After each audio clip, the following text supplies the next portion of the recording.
Howdy, and welcome to Wise About Texas, the Texas History Podcast. This is your host, Ken Wise, and it's fall in Texas. We've had a couple of cold fronts come through, and everybody's very happy about that. More important, it's football season in Texas, and that's second only to religion, and it's a very close second. But October in Texas used to mean something else. It meant the Texas Prison Rodeo. So today on Wise About Texas, we're going to prison. But it's not for the reason you think. We're going to go to the Texas Prison Rodeo. So we're going to go back 5 decades from the 30s to the 80s, and we're going to get Wise About Texas. Well, for over 50 years, the Texas prison system held a rodeo at the Huntsville unit in Huntsville, Texas. Now, the Huntsville unit has a nickname. It's called the Walls, and if you've ever seen the unit, it's right in downtown Huntsville, and it's got these enormous red brick walls, so we call it the Walls. And we're going to do something a little unusual for this episode. You know, usually my goal for this podcast is to do at least journal-level research, and one of the podcast episode outlines that I used, in fact, the one for the first episode on the first judges of Texas, I actually turned into a published journal article in the Supreme Court Historical Society Journal. So that's the level of scholarship I'm aiming for. And when you're doing that sort of work in history, you go to the archives and you go to the libraries and you're looking for original sources, primary sources. You'll use secondary sources to lead you to the primary sources or to add a little color. And that's how I've been doing the research for this podcast. Now, I take those sources and we go to the back porch and pull up a chair and tell a story about Texas history. We don't try to necessarily start with a journal article, but we're doing something a little bit different today. By the way, I want to get off and tease episode next week. We're going to have our first interview, and it's going to be with a professional PhD historian, so y'all stay tuned for that. We're going to talk a lot about historical research. Today we're going to do something that we haven't done on Wise About Texas, and I'm going to tell you a very specific reason why. There is a brand new book from the University of North Texas Press, and it's called Convict Cowboys, The Untold Story of the Texas Prison Rodeo. And it is the first history of the Texas Prison Rodeo. And it was done by an author named Mitchell P. Roth. And Professor Roth teaches at Sam Houston State University. He's a professional historian, and he went through all the original records of the Texas Prison Rodeo and provided a much-needed history of that great jewel of Texas's past. And so I got the book and read it, and it was I said, we got to do an episode on the Texas Prison Rodeo because now we have a history, finally. And it was such a unique and important part of the lives of Texans that were growing up in the 30s through the 80s. Unlike the traditional research trails that I would follow, I took Dr. Roth's book and just decided to, with permission of the University of North Texas, to pull from the book and create an episode and tell you all the stories of the Texas Prison Rodeo. Now, I'm not going to read the book to you, don't worry, but we are going to talk about a lot of material that was in the book because it's really interesting, and I think it really captures a little piece of Texas history that we need to preserve, and that's the goal here at Wise About Texas, is to preserve and promote Texas history. So here we go. Before we start talking about the rodeo, though, we need to talk about a little bit about the origins of the Texas prison system. And as I say so often on this show, yes, we will do another episode in the future on the Texas prison system exclusively. But let me tell you a little bit about how it started. In the Republic of Texas, we didn't have prisons. There were a couple of bills that that the legislature or the Congress of the Republic tried to pass. But as you may or may not realize, the Republic of Texas was broke for most of its existence, so building a prison was not a real high priority.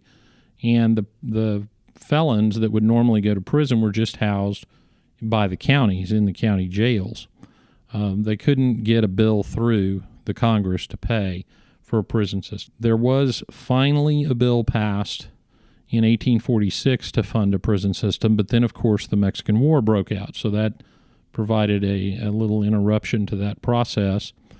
By 1848, and that bill in 1846, it passed. The funding was authorized and appropriated.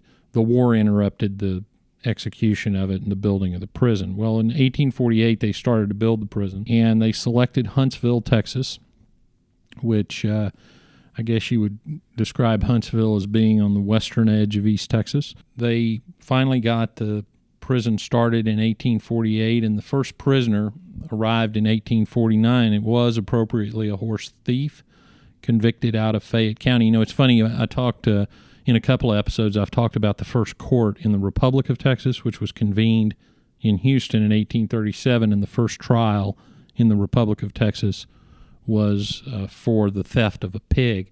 So livestock theft in Texas was always a big deal and continues to be a big deal. So the first person incarcerated in the Texas prison system was a horse thief. He had been convicted in Fayette County. He came to the prison in 1849.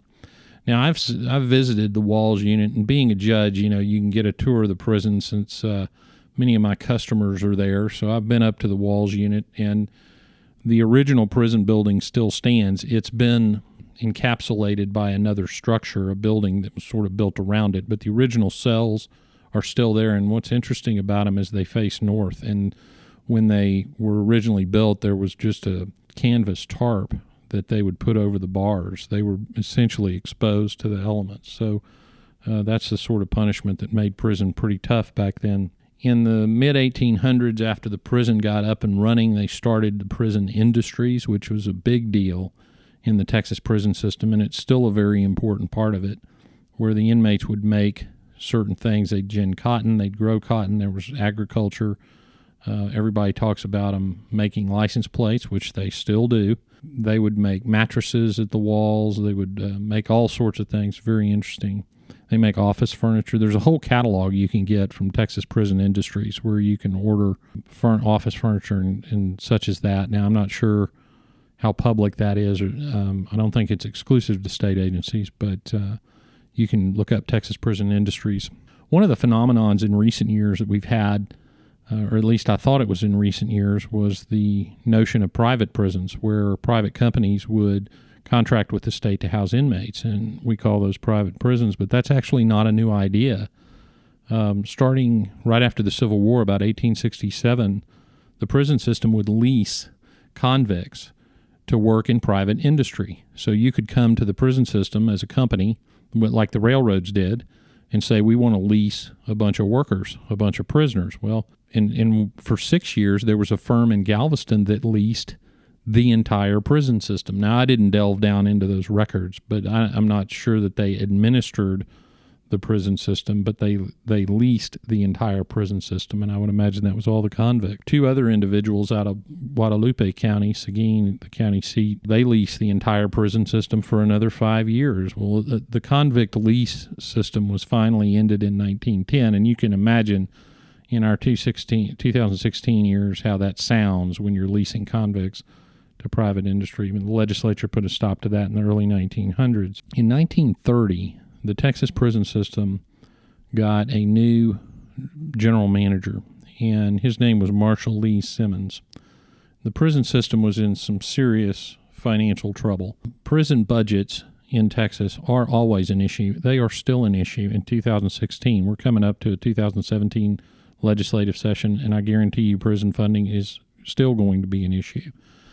And it was an issue back then, and in 1930, they were in some serious financial trouble. They had barely enough money to run the system.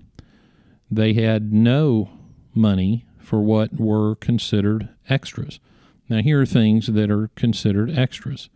Dentures for inmates who needed them. Glasses for inmates who needed them. Any educational program.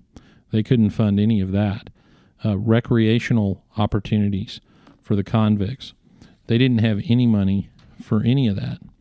The convicts were working on prison farms.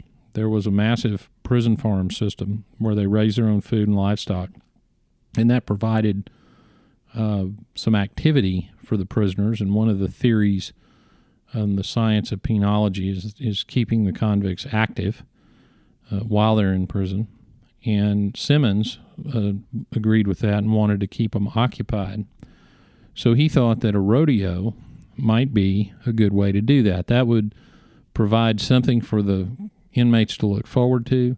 It would provide recreational opportunities. It would provide competition, and it just might raise a little money for the prison system. So the first rodeo was going to be held in 1931, and it was intended to be just a one-time thing. It was called the Wild West Rodeo and Livestock Show. Now, if you'll remember back in my Cowboy Christmas episode back in July, when we talked about the origins of competitive modern-day rodeo, that the rodeo really was an offshoot of the old Wild West shows. And the 30s was the time when rodeo was just getting going, competitive rodeo. And it was becoming very popular.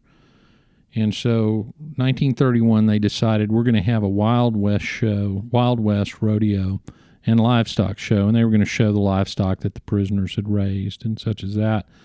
Now, there was some vacant land just east of the Walls unit in Huntsville, right next to it. So they had some temporary wooden stands constructed, and they were going to produce the first rodeo. Now, in the last episode, I talked to the episode about Jacob Broadbeck and flying the airplane in Boerne, Texas. I talked about how historians love to bust other historians. Well, Dr. Roth was no different in his book, Convict Cowboys. He talks about the fact that many people who have written articles about the Texas Prison Rodeo cite a newspaper called the Huntsville Humdinger as an authentic historical source for some information about that first rodeo. But Dr. Roth actually talks about the fact that the Huntsville Humdinger was a 1967 promotional flyer, essentially. It wasn't a real newspaper. It was produced as a promotional item for the 1967 Texas Prison Rodeo. So if you read articles about this and you see people citing to the Huntsville Humdinger as authority for what went on at the early rodeos, then you're actually reading something that was 35 years later. The way they selected the convicts for the Wild West Rodeo and Livestock Show was they had tryouts, and they had to give them all a physical. And the most important part of the process probably for the prison system was that the convicts had to sign a release to compete in the rodeo. But of course everybody signed it because they were so excited to get out of the monotony of prison life that they just they didn't blink at that. Well, the rodeo was a big success, and they decided to continue it, and it grew steadily. Now, there was one little problem. They had the rodeo on a Sunday, and that didn't really sit too well with the folks in Huntsville. There was a lot of heat given to the prison system about having rodeos on the Sabbath, and that was somewhat of a controversy, but they continued to do it. They added another performance in 1933, and unfortunately in 1933, as Dr. Roth points out, there was the first and only, if you can believe it, only one death in the entire Texas Prison Rodeo. There was an inmate named H.P. Rich who unfortunately died in the 1933 performance. But nevertheless, the rodeo continued to grow. They did cancel the rodeo 1 year in 1943 during World War II. In wartime and during World War II, everything was unsettled. We had some rationing, and they just thought 1943 would be a time that they would not have the rodeo. But it turned out that everybody really wanted it. So 1944, after some discussion, they cranked that rodeo back up. The rodeo, I mentioned earlier, was a significant outlet for these inmates, and they really wanted to participate. The prison life for the inmates in Texas in the 40s was not very good. They were forced to work on the farms, and they worked extremely long hours and extremely hard labor. There was not a lot of enthusiasm. In fact, there was some, Dr. Roth writes about an unfortunate set of circumstances where the prisoners would hurt themselves. They'd cut their Achilles tendons, or they'd otherwise maim themselves so they wouldn't have to be on the work crew. Well, the rodeo really sort of turned that around. They provided an opportunity for everybody to work toward something that was actually fun. They, labored to build the stands. They got in shape to try out for the rodeo. It was a very significant event, not only for the spectators and for the city of Huntsville, but for the inmates in the show. And they would truck these inmates in from around the state so they could watch the rodeo. So you can imagine, if you're in prison, what a treat that would be. The other things they got to do were work on the stadium. There was a bigger brick and concrete stadium that was being built to accommodate the big crowds. Now, of course, with the big crowds comes your security problems. You got to remember, one of the other treats for the inmates was these guys got to go to the rodeo and essentially mingle as much as possible with free world individuals, because everybody sat in the same stands, and the inmate sections were separated just by a fairly small fence. In fact, lots of the crowds would throw coins and cigarettes to the inmates in acts of perceived charity. I'm sure the officials sat around and wondered when somebody was going to throw a pistol over the fence, but that never happened. In fact, there wasn't really much trouble. The inmates that were brought in from the farms would come through Houston, and so occasionally they'd wait until they got into some of that Houston traffic and bail out of the trucks and take off. But there wasn't any really major security problems at the actual rodeo. There is one story from Professor Roth's book that I thought was pretty funny, that in the 40s, 3 of the convicts had the brilliant idea to get civilian clothes, which they got somehow, and they put them on under their white prison uniforms. And while they were sitting in the inmate section, they cut the fence, the bottom of the fence, in the inmate section, and they got under the stands somehow. And they started for the outside perimeter fence. And as they were climbing the fence, a guard came up and said, "Hey, what are y'all doing?" And so, thinking quickly, they said, "Well, we tried to crash the gate, but you got too much security around here." So, and of course, they had taken their white prison uniforms off and were wearing civilian clothing. So the guard said, "Well, y'all better be real careful because you almost ended up in prison." And I'm sure they chuckled and said, "Well, that wouldn't be good," and they took off. So that escape was successful. But despite that, the prison officials decided to try and move the rodeo around, and there were several proposals for this. But in 1950, Dallas came up with the idea of bringing the prison rodeo to Dallas, and so they thought about holding it in the Cotton Bowl, but they couldn't figure out how to secure the Cotton Bowl. So they scheduled 8 performances in June of 1950 in the Fair Park Rodeo Arena. It was a huge success. They actually, in Fair Park at the picnic pavilion, built a prison camp with dozens of armed guards, just kind of an ad hoc camp there at Fair Park, and housed the prisoners there. They performed at the rodeo arena. The male guards, by the way, lived in the dressing rooms of the Cotton Bowl, and that was a tremendous success. But the big rodeo stadium at the Walls was finally finished by then. The rodeo was becoming bigger than the original concept of the Wild West show and livestock show, and they decided to expand the rodeo to include some more feature acts, more than just the actual Wild West rodeo. So one of the acts that they wanted to feature was a parachutist for the grand finale.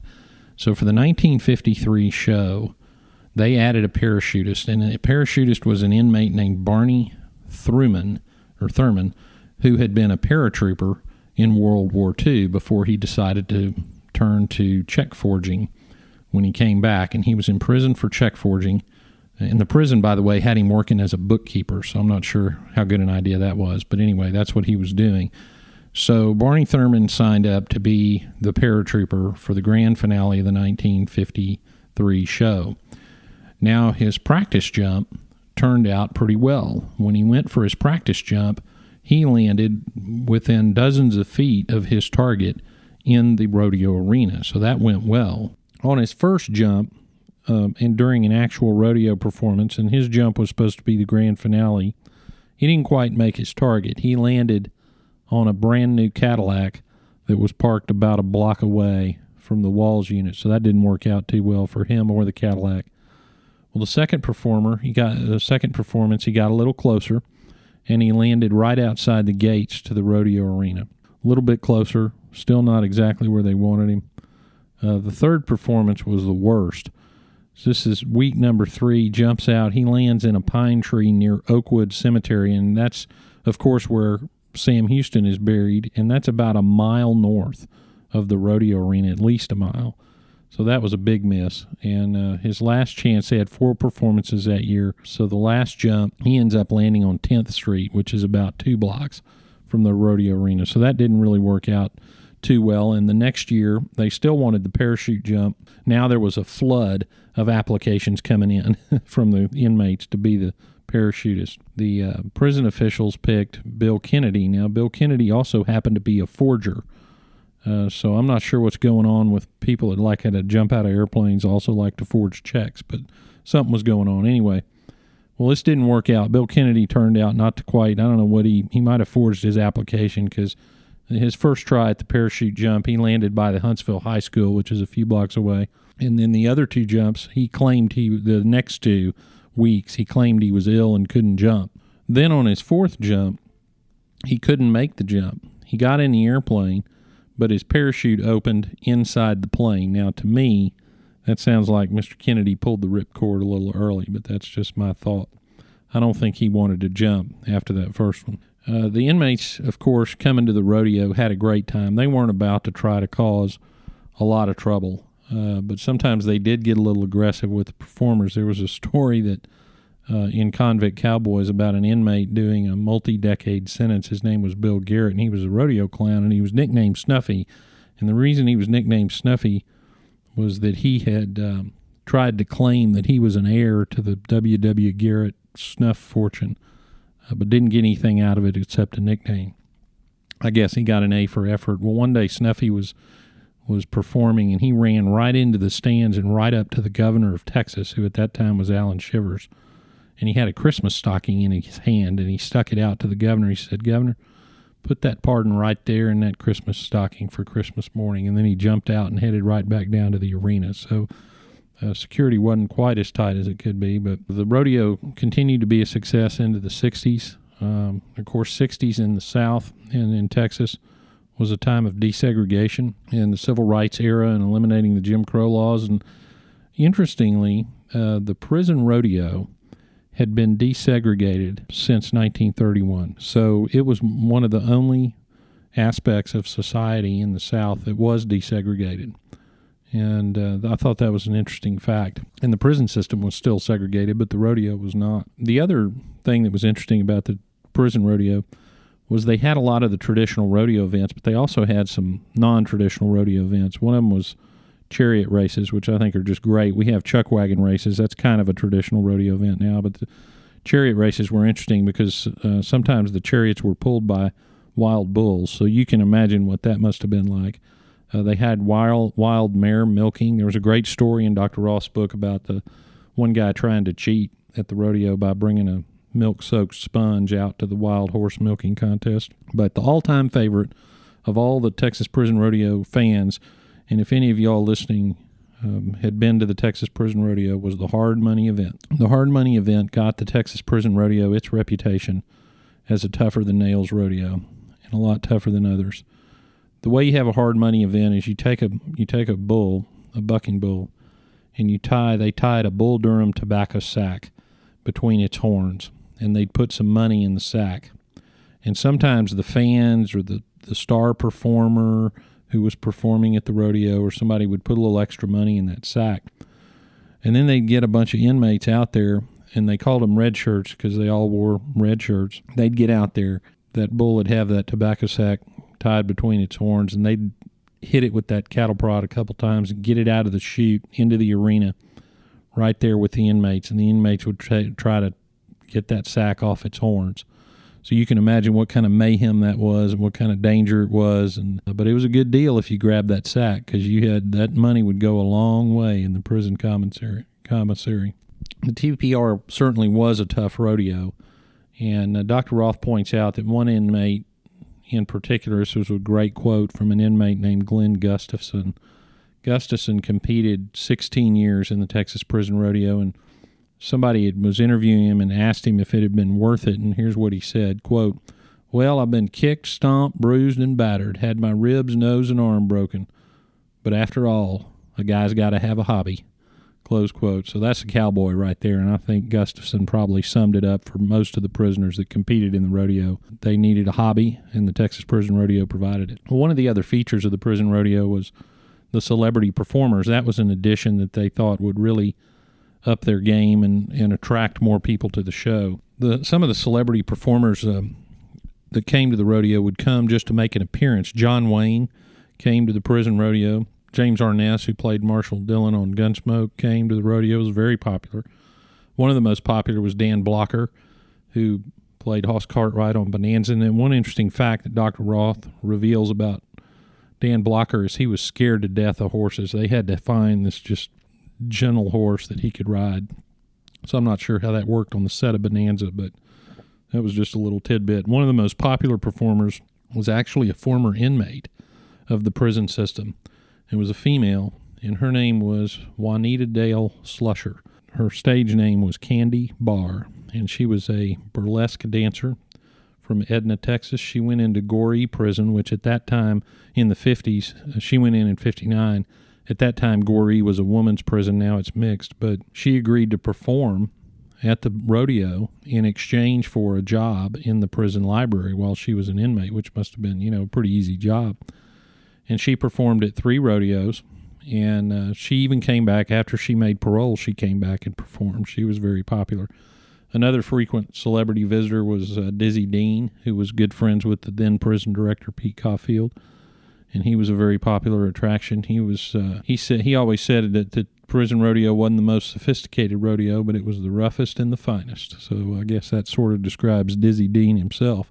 Willie Mays, a couple other baseball players. Willie Mays came one year. Mickey Mantle came one year. Now, but I think there's one celebrity performer that's the most interesting story of the Texas Prison Rodeo and of the performers written about in Convict Cowboys. I think this is the most interesting. In 1959, now the different interviews, the years are confused, but the prison records show 1959. He came to the Texas Prison Rodeo. He was paid $2,000, which was less, by the way, than James Arness was paid that year. And Arness didn't even sing. So this singer had a hit song that he'd written after seeing a movie about San Quentin, and that song was Folsom Prison Blues, and that up-and-coming singer was Johnny Cash. Well, Cash, in a later interview, remembered that day and that it started raining, and Cash at that time had a band called the Tennessee Two, and his guitar player's amp burned up and burned out in the rain, and the bass that his bass player was playing came apart in the rain. So Cash was just sitting there singing as loud as he could with his guitar, and the inmates were pushing down to hear Folsom Prison Blues because he really connected with them. Cash always said that he had never had such a response, even on his best nights at the Louisiana Hayride and the Grand Ole Opry. He never had the kind of response that he had that day in Huntsville, and it really made an impression on him. And that's what started Johnny Cash doing all those prison shows for which he later became famous, all those concerts, many of which were recorded. And Johnny Cash testified in front of Congress about prison reform, and he wore black all the time for the prisoners, and he was just thought to be, he was a great advocate for the prisoners. And it was that day in Huntsville, Texas, that started it all. He recorded, by the way, that probably his most famous recording, it Live from San Quentin, where, if you'll remember, one of the inmates at that show was Merle Haggard, who we lost this year. So some classic country music performances coming out of that situation, and it all started in Huntsville, Texas, at the Texas Prison Rodeo. Eventually, several factors of the changing times caught up with the prison rodeo. There was a lot of concern about liability issues in connection with the rodeo. The arena by the 80s needed some very extensive repairs that, of course, once again, the prison system didn't really have the budget to pay for. It was decided that the rodeo would end in 1986. And one of the funny postscripts to the whole rodeo situation is they tried to tear that arena down, and it was so solid they couldn't even wreck it. It took years before that arena was finally torn down, but it was just in the last few years that the arena was torn down and replaced by a parking lot, and another Texas icon was gone. Well, the Texas Prison Rodeo provided a lot of entertainment. It provided entertainment for inmates and a way to get out of the monotony of prison life. It provided entertainment for hundreds of thousands of Texans and was an iconic event in the festival season that is October in Texas. If you want to learn more about the Texas Prison Rodeo, go pick up a copy of Convict Cowboys, The Untold History of the Texas Prison Rodeo by Dr. Mitchell P. Roth. It's a great history of the prison rodeo, and it really provides some insight into the prison system and into an event that will live on as a legendary part of the Texas landscape. Well, now we come to the part of the show called Getting There, where I tell you how to get to some of the places and see some of the sites we talked about in the episode. First of all, I don't want to tell you how to get to prison. There are several ways, but believe me, you don't want to go. So I think the most you want to do is maybe drive by the Huntsville unit. And the Huntsville unit is 815 12th Street in Huntsville, Texas. It's right near downtown. And just to the east of that unit is where the arena was. And now there's a parking lot in that area. But you can drive by the walls, and you can see why it's called the walls and see where those rodeo crowds gathered for 50-plus years. A site you don't want to miss in Huntsville is the Texas Prison Museum. It's located at 491 Highway 75 North, which is north of town. They've got some great displays of artifacts from the prison system. They've got a wonderful gift shop. You can take your picture in a cell. They've even got the old electric chair on display, old Sparky, and that's a site you'll want to check out. They also have a website, txprisonmuseum.org, and you should check that out, and you can order custom-made items made by the prisoners themselves. So I'd suggest that that's about as close as you ever want to get to being inside the Texas prison system. And if you want more information about the stories that I took this episode from, go pick up a copy of Dr. Mitchell Roth's Convict Cowboys, The Untold Story of the Texas Prison Rodeo. And I sincerely appreciate the University of North Texas allowing me to pull from that book for this episode and for publishing a much-needed history of the Texas Prison Rodeo. Well, that wraps it up for this episode of Wise About Texas. I want to thank the patrons of the show for all your support. It's allowed me to get some equipment that's necessary to conduct some interviews. I'm going to be on my way to Austin tomorrow to do just that for our next episode and talk a little more in depth about the professional study of Texas history. And if you think this podcast is worth $1 or $2 a month, go over to patreon.com, patreon.com/wiseabouttexas, and throw a little support towards the preservation and promotion of Texas history. It's that patron support that's allowing this show to continue to be very well received and to expand, and I'm looking forward to continuing my efforts to preserve the history of the great state of Texas. We'll go out and enjoy some of this cool fall Texas weather. Go out and do something for Texas today. And until next time, God bless Texas, and we'll see you down the road.